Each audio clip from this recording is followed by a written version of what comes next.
همه ما می‌دانیم زندگی سخت و دشوار است و هر چیزی می‌تواند مانع از خوب زندگی کردن شود. پزشک شما تنها کسی نیست که بتواند موجب بهتر شدن حال شما شود، بلکه شما در جامعه محلی خود نیز تحت حمایت و پشتیبانی قرار دارید.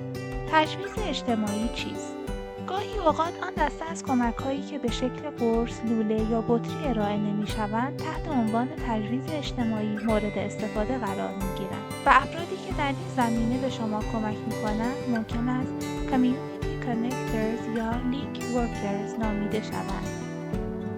علاوه بر این، تعداد رو به افزایشی از هماهنگ کننده‌های مراقبتی وجود دارد که می‌توانند با بکارگیری مربیان سلامت و رفاه پشتیبانی بلند مدتی را برای شما فراهم آورند و در توسعه مهارت، دانش و اعتماد به نفس به شما کمک نمایند. تجویز اجتماعی یک سرویس محرمانه و رایگان است که به منظور بهبود سلامت و رفاه و نیز حمایت از شما طراحی شده است.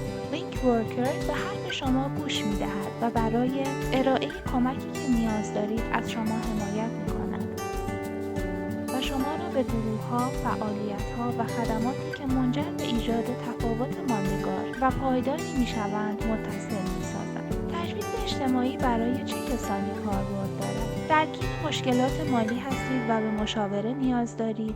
احساس ضعف، افسردگی، استرس می‌کنید یا اعتماد به نفس پایینی دارید؟ احساس تنهایی یا انزوا می‌کنید؟ همه افراد بزرگسال در سراسر منچستر بزرگ امکان دسترسی به سرویس‌های تجویز اجتماعی را دارند و دسترسی کودکان و جوانان به لینک ورکرز نیز در حال افزایش است.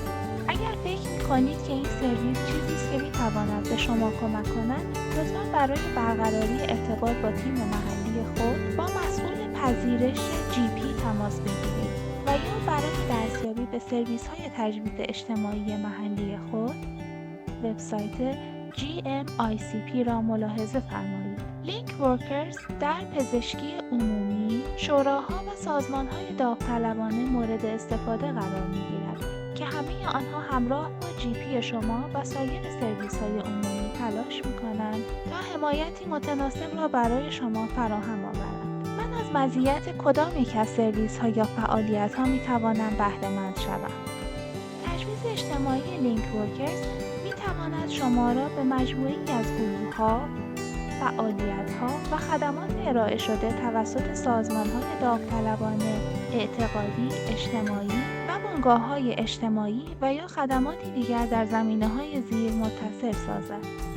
فرهنگ، هنر و میراثی مانند صنایع دستی یا آواز خواندن، باغبانی طبیعت محور، حفاظت، ماهیگیری یا سایر فعالیت‌های خارج از خانه، یادگیری گروهی مانند یادگیری آشپزی، گروه‌های اجتماعی، دوستانه یا حمایت از جانب همسن و سال‌های خود. برای مثال ممکن است بخواهید با شرکت در یک جلسه تخصیص اعتبار جامعه دوست پیدا کنید. با داوطلب شدن در یک سازمان اجتماعی به کسب مهارت‌های کاری بپردازید. دریافت مشاوره مالی برای کاهش استرس مالی. در یک وقت ملاقات چه اتفاقی می‌افتد؟ اکنون احساس می‌کنم شادتر و سالم‌ترم. من در حال حاضر از یک شغل تمام وقت برخوردارم و وضعیت مالی من بهتر شده است. فضایی محرمانه و آزاد که در آن می‌توانید در مورد چیزهای مؤثر بر سلامت جسمانی و روانی و بهزیستی کلی و نیز چیزهایی که برایتان مهم است صحبت کنید. پشتیبانی کاربردی، سودمند و بدون قصد و غرض.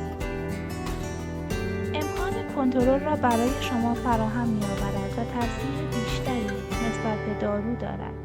gmintegratedcare.org.uk/social prescribing